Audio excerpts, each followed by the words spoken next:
Welcome to a TRE session. Here I am getting into it during the daytime, not right before bed, like I have been doing for a while now. And it's different, so it's worth experimenting if possible with different times of day to see how the tremors happen differently. What I've recognized after doing mostly my sessions during the day for the past month or two, and then switching to right before bed recently, is that I can really let go easier right before bed, because in the back of my mind I'm not preparing for being in the world, for being exposed to influences from the internet, or interacting with people, or making any choices, for even like food choices, what I fill my mind and body with. So after a TRE session, we're in a very programmable state, we're in a sensitive state. Not always, and it depends on what stage of your practice you're in, but oftentimes it can be like that. Very much so in my experience. Sensitive to external influence. And right before bed, I go right to bed. I don't have to worry about integration too much, because it's going to happen as I relax and go to sleep. And I don't have to consider any implications of being exposed to different influences or making decisions such as, should I eat a bunch of sweets,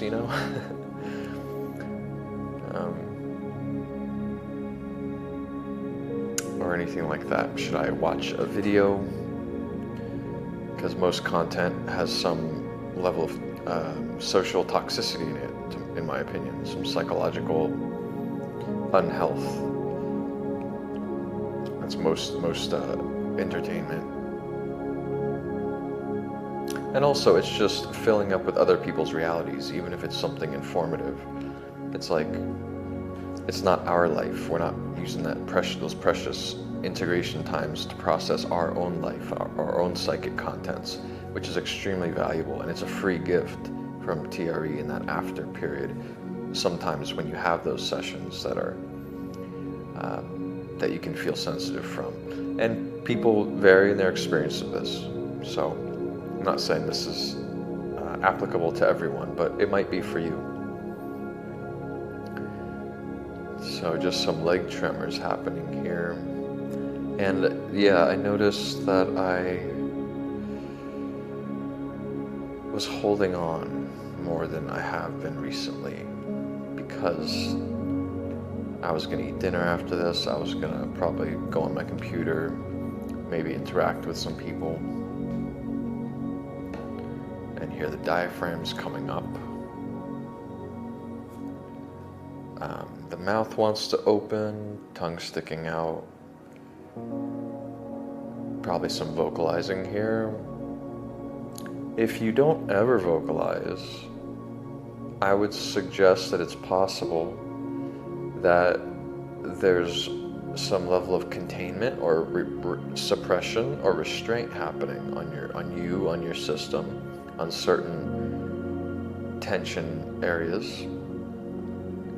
And to me, it's also indicative in some people, certainly it's the case for myself, if there's not vocalizing for a long time, it's indicative of, past trauma, where I had to be quiet, I had to shut up, where I had to think about what I was going to say, or else I'd get in trouble.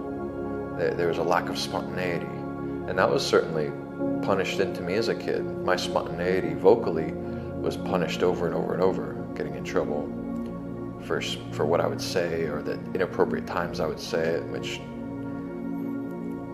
that's not me saying it's inappropriate to speak at certain times, but that's what I was taught, like many of us.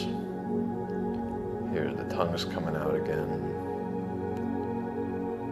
And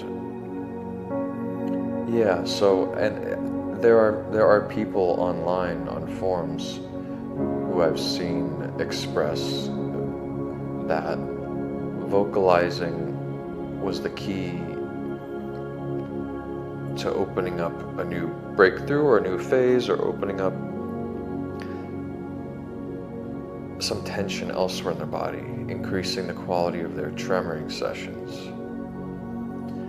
And I've mentioned this before in videos. I've had very powerful experiences vocalizing, and it's been a huge part of my journey.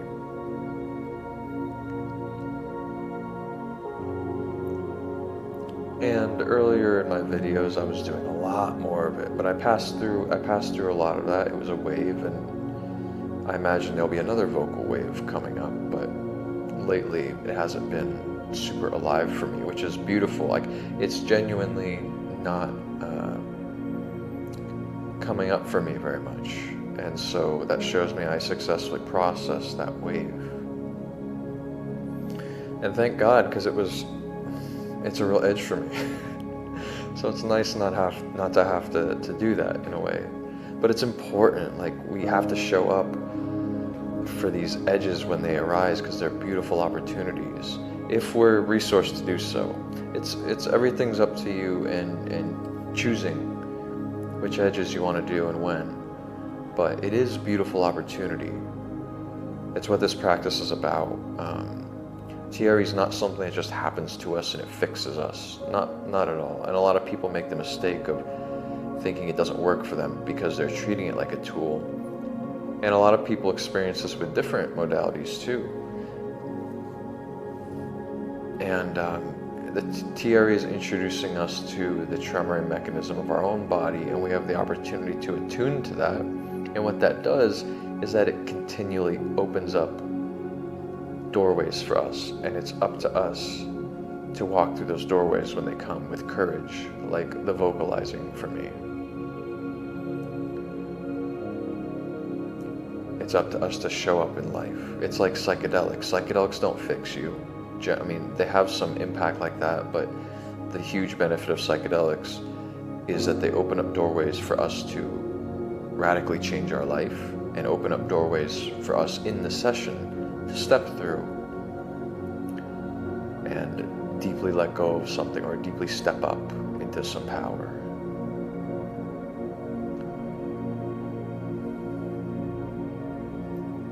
In that way, TRE is a teacher. Psychedelics are teachers. They're not mechanics. They're not fixers. We still have to do the homework, the assignments. Alright, and after this I take a hot shower and integrate a bit. Wishing y'all really well, and see you next time.